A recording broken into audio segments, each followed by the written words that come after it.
چمک سکتا ہے تو چمکے مقابل ان کی طلعت کے، ہمیں بھی دیکھنا ہے حوصلہ خورشید محشر کا۔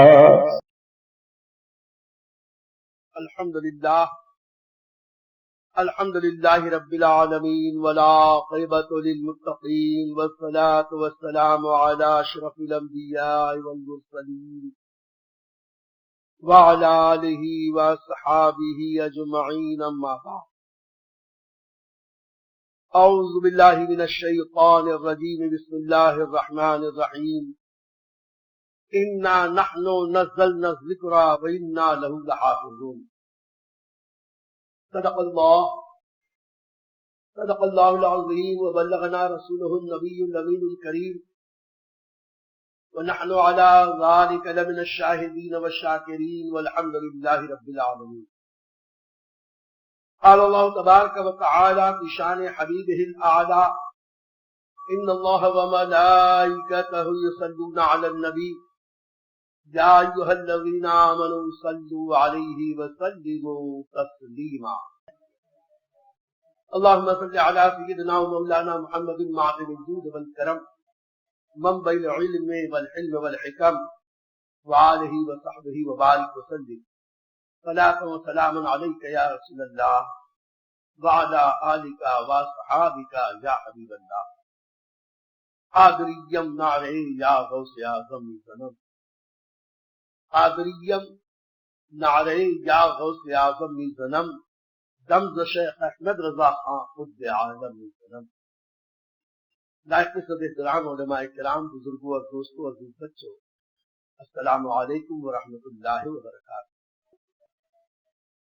بہت خوش نصیب ہے وہ جماعت، وہ لوگ، وہ قوم، وہ افراد جو اپنا رشتہ اپنے ماضی سے جوڑے رہتے ہیں۔ اقبال نے ایک جگہ کہا کہ پیوستہ رہ شجر سے امید بہار تک۔ جن درختوں کی ڈالیاں اور پتے اپنے تنے اور جڑ سے جڑے رہتے ہیں وہ سرسبز و شاداب ہیں، اور جو پتے، جو شاخیں اپنی جڑ سے جدا ہو جاتی ہیں وہ پتے بھی مرجھا جاتے ہیں، وہ شاخیں بھی بیکار ہو جاتی ہیں۔ بلا تشبیہ و تمثیل وہ قومیں، وہ افراد جو اپنا تعلق اپنے ماضی سے جوڑے رکھتے ہیں، جو اپنا تعلق اپنے اکابرین سے مضبوط ترین رکھتے ہیں، اس قوم کے افراد بھی سرسبز و شاداب رہتے ہیں۔ یہی وجہ ہے کہ عالم اسلام میں ہر دور ہر زمانے میں اس بات کا اہتمام کیا گیا کہ اپنے ماضی کے بزرگوں کا ذکر خیر کرتے کراتے رہتے ہیں۔ اسی سلسلے کی یہ مبارک کڑی ہے کہ ہم اور آپ آج امام عشق و محبت، محسن اہل سنت، مجدد اعظم امام احمد رضا محدث بریلوی علیہ رحمت و رضوان کے ذکر خیر کو سنانے کے لیے جمع ہوئے۔ آج ہم پر یہ اعتراض کیا جاتا ہے کہ ان کو تو صرف اعلیٰ حضرت ہی نظر آتے ہیں، لیکن آج ہم نے 4 دن تک مسلسل اعلیٰ حضرت کے آقاؤں کا ذکر کیا، اور آج 5ویں دن آخری دن اس مبارک سلسلے کی آخری کڑی، آج کی آخری اجلاس میں اعلیٰ حضرت کے ذکر خیر سے اپنے قلوب کو روشن و منور کرنے کی سعی کر رہے ہیں۔ اور ہمیں یقین ہے کہ اعلیٰ حضرت نے یہ جو فرمایا تھا کہ چمک تجھ سے پاتے ہیں سب پانے والے، میرا دل بھی چمکانے والے، یقیناً یہ دعا نہ صرف اعلیٰ حضرت کے لیے مقبول ہوئی، انشاءاللہ ہمارے دل کو بھی اللہ کے حبیب کے ذکر سے چمک ملے گی۔ میرے دوستو، حمد و صلوات کے بعد میں نے قرآن کی بڑی مشہور آیت تلاوت کی کہ انا نحن نزلنا الذکر وَإِنَّا لَهُ لَحَافِظُونَ، بے شک ہم نے قرآن نازل کیا، ہم ہی قرآن کی حفاظت کریں۔ دنیا جانتی ہے کہ اللہ نے بنی آدم کی ہدایت کے لیے قرآن عظیم جیسی مقدس کتاب نازل کی، مقدس قرآن، مقدس کلام الہی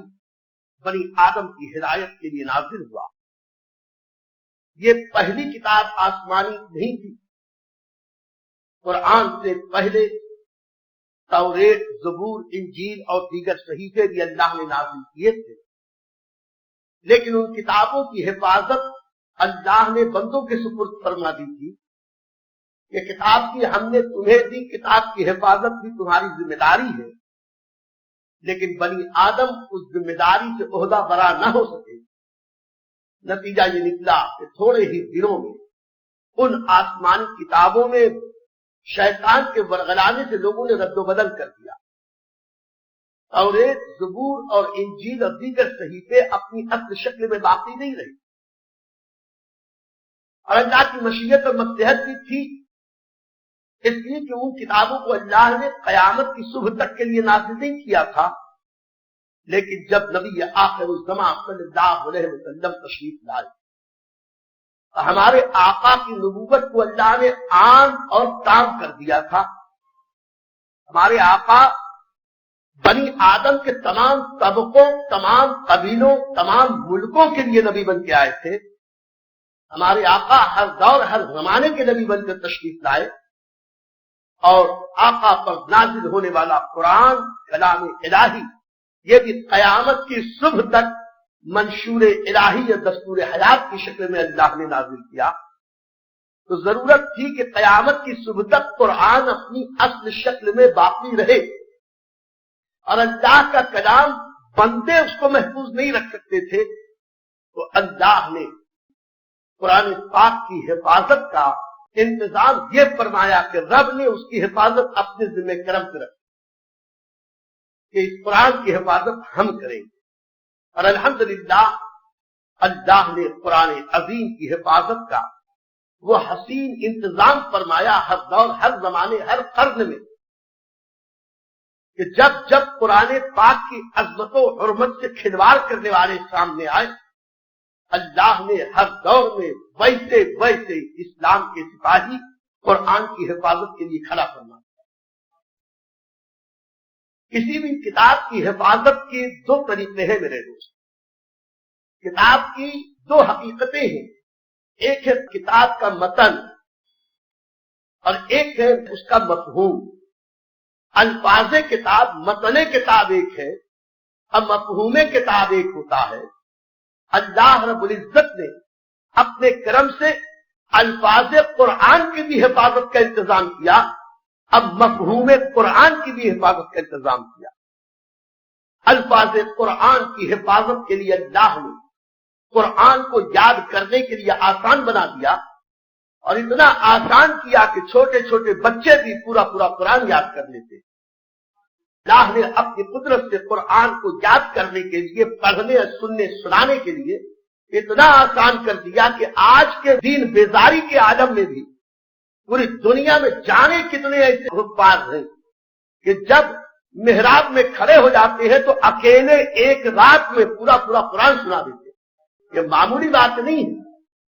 دنیا کی کوئی کتاب ایسی نہیں پڑھی جاتی جیسی یہ کتاب پڑھی جاتی۔ اللہ نے ایک طرف اس کی حفاظت کا یہ بھی انتظام کیا کہ نہ صرف لکھ کر قرآن محفوظ کیا گیا بلکہ سینے میں یاد کر کے قرآن محفوظ کیا گیا، اور اس شان سے محفوظ کیا گیا کہ اگر ایک زبر، زیر یا پیش میں پوری دنیا مل کر بھی تبدیلی کرنا چاہے تو نہ کوئی کر سکا ہے وہ تبدیلی کر سکتا۔ جیسا قرآن نازل ہوا تھا الحمدللہ آج تک ویسا ہی محفوظ ہے، اور قیامت کی صبح تک قرآن اسی آن بان شان سے محفوظ ہے۔ دوسری طرف قرآن کے صحیح مفہوم کو بتانے اور سمجھانے کے لیے اللہ نے اپنے حبیب صلی اللہ علیہ وسلم کو اس دنیا میں بھیجا، اور حضور صلی اللہ علیہ وسلم نے قرآن کو ویسا سمجھایا جیسی رب کی مشیت تھی، جیسے رب کا ارادہ تھا، اور حضور صلی اللہ علیہ وسلم نے قرآن کی تفسیر کو اور اس علم کو اپنے صحابہ کو منتقل فرمایا، اور صحابہ کرام نے اپنے بعد والوں کو قرنن بعد قرنین آج تک الحمدللہ جب بھی قرآن کی کسی آیت کا غلط مفہوم کوئی پیش کرنا چاہتا ہے، اللہ تعالیٰ کسی سچے خادم قرآن کو کھڑا کر دیتا ہے جو قرآن پاک کے صحیح مفہوم اور مضمون کو دنیا کے سامنے پیش کرتا ہے۔ کبھی ایسا نہ ہوا کہ قرآن پاک کے کسی مضمون کا غلط تاثر یا غلط مفہوم پوری دنیا مان لے، ایسا نہ ہوا ہے نہ ہو سکتا ہے۔ اللہ نے قرآن کے ظاہر کو بھی محفوظ کیا اور قرآن کے باطن کو بھی محفوظ کیا، اور جب جب قرآن پر حملے ہوئے، جب جب اللہ کی اس کتاب کے ساتھ دنیا کھلواڑ کرنا چاہی، اللہ نے کسی نہ کسی خادم دین کو قرآن کی خدمت کے لیے متعین فرما دیا۔ ہم دیکھیں یہ اللہ تعالی کی طرف سے انتظام حفاظت قرآن ہی تھا کہ حضرات صحابہ کرام نے نماز تراویح کی باجماعت اہتمام کا طریقہ اختیار کیا۔ یہ قرآن کے الفاظ کے حفاظت کا اللہ کی طرف سے قدرتی انتظام تھا کہ قرآن جمع نہ تھا، صحابہ کرام نے اتفاق رائے سے قرآن کو جمع کر کے محفوظ کر دیا۔ قرآن میں نقطے زیر زبر پیش نہ تھے، دور تابعین ہی میں اللہ نے ایسے اسباب مہیا کر دیے کہ قرآن پاک کے آیات پر زیر زبر پیش اور نقطے لگائے گئے۔ یہ قرآن کی حفاظت کا اللہ کی طرف سے انتظام تھا کہ قرآن جب یاد کرنے کی کوشش کرنے والا یاد کرتا ہے، اللہ اس کو حفظ کرنا آسان فرما دیتا ہے۔ یہ اللہ کی طرف سے قرآن کی حفاظت ہی کا انتظام تھا کہ جب جب قرآن کے مضمون کے خلاف کوئی نئی بات لوگ پیدا کرنا چاہتے، اللہ قرآن کے احکام کی حفاظت کے لیے کسی نہ کسی بندے مومن کو کھڑا فرما دیتا۔ میں 2-3 مثالیں عرض کروں۔ خلافت صدیق اکبر ہی میں عرب میں ایک فتنہ اٹھا اور اس فتنے کا نام تھا مانعین زکات۔ ان لوگوں نے کہا کہ نماز ہم پڑھیں گے، روزہ ہم رکھیں گے، حج ہم کریں گے، اسلام کے سارے احکام پر عمل کریں گے، قرآن کے ہر حکم کو مانیں گے، صرف زکات کا حکم قرآن کا ہم نہیں مانیں۔ اور ایسے نازک وقت میں انہوں نے کہا تھا کہ جس وقت عالم اسلام کئی طرف سے خطرات میں گھرا ہوا تھا، ابھی اللہ کے نبی کا وصال پاک ہوا تھا، ملک کے شام سے کفار مشرکین سے جنگ کا عالم تھا، دارالحکومت دارالخلافہ مدینہ اہم فوجیوں سے خالی تھا۔ ایسے میں عرب کی چند نئی مسلمان ہونے والی قوموں نے، قبیلوں نے اعلان کر دیا ہم پورے قرآن کو مانیں گے، صرف ایک حکم کو نہ مانیں۔ دور اتنا نازک تھا کہ فاروق اعظم جیسے حیبت و شجاعت اور عدل و انصاف کے پیکر بھی حالات اور ماحول سے اس قدر متاثر تھے کہ انہوں نے ابو بکر صدیق سے عرض کی، میرا خیال یہ ہے کہ کچھ دن کے لیے ان لوگوں کو ان کے حال سے چھوڑ دیا جائے۔ یاد رکھو مسلمانوں، امت میں اسلام کا سب سے بڑا خدمتگار اور سب سے بڑا اسلام پر احسان کرنے والا امتیوں میں اگر کوئی ہے تو سیدنا صدیق اکبر۔ جب اسلام پر سب سے پہلا حملہ ہوا، نازک ترین دور تھا، اب فاروق اعظم جیسی باعظمت شخصیت بھی جس وقت حالات کا مشاہدہ کر کے اس نظریے تک پہنچ گئی تھی کہ کچھ دن کے لیے اس زکات نہ دینے والوں سے درگزر کیا جائے، صرف نظر کیا جائے، جب حالات قابو میں ہو تب ان کا مقابلہ کیا جائے۔ ایسے وقت میں صدیق اکبر نے قرآن کی حفاظت کے لیے یہ اعلان کیا کہ اگر ابو بکر کے بدن کی بوٹی بوٹی چیل کوے کھا جائیں، ابو بکر اس کو تو برداشت کر سکتا ہے، لیکن قرآن کے ایک حکم کو کوئی نہ مانے، اس کو ابو بکر برداشت نہیں کر سکتا۔ نتیجہ یہ نکلا کہ حضرت صدیق اکبر رضی اللہ تعالیٰ عنہ کے حکم پر مرتدین کے خلاف، مانعین زکات کے خلاف، زکات کا انکار کرنے والوں کے خلاف حضرت صدیق اکبر نے باقاعدہ جہاد کیا۔ جیسے کفار اور مشرکین سے جہاد و قتال ہوتا، بالکل اسی انداز میں ان لوگوں سے صدیق اکبر نے لڑنے کے لیے فوج بھیجی جو بظاہر نماز بھی پڑھتے تھے، بظاہر حج بھی کرتے تھے اور روزہ بھی رکھتے تھے، مسجدیں آباد کرتے تھے، قرآن پڑھتے تھے، لیکن صدیق اکبر نے کہا کہ ان کے ظاہر پہ نہ جاؤ، ایمان نام ہے، ادخلوا فی السلم کافہ، تم پورے کے پورے اسلام میں داخل ہو جاؤ۔ اگر اسلام کی بنیادی عقائد میں سے ایک کا بھی انکار کرو گے تو مسلمان نہیں رہو گے۔ یہ وہ سبق ہے میرے دوستو جس سبق کو بریلی کے تاجدار امام احمد رضا نے ہم سب کے سامنے پیش کیا۔ یہ وہی سبق تھا کہ اعلیٰ حضرت عظیم البرکت نے یہ ارشاد فرمایا تھا کہ لوگوں کی لمبی داڑھیوں پہ نہ جاؤ، لوگوں کے جبے قبے اور امامے پہ نہ جاؤ، لوگوں کے دینی خدمات کے چرچے پہ نہ جاؤ، سب کو صدیق اکبر کے اس بنائے ہوئے قانون کے مطابق دیکھو کون صدیق اکبر کے چوکھٹے میں فٹ ہوتا ہے۔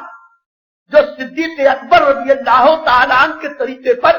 اسلام کے ہر اصول کو مانے، سچا مسلمان وہی ہے۔ ورنہ ہم کہتے ہیں حضرت صدیق اکبر سے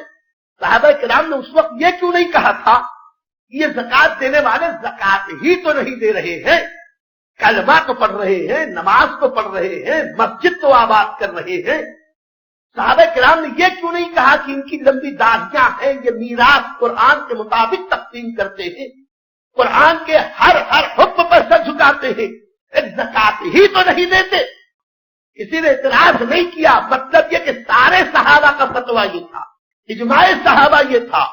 کہ قرآن کے ایک حکم کو جو نہ مانے وہ اسلام سے نکل گیا۔ میرا تشبیہ و تمثیل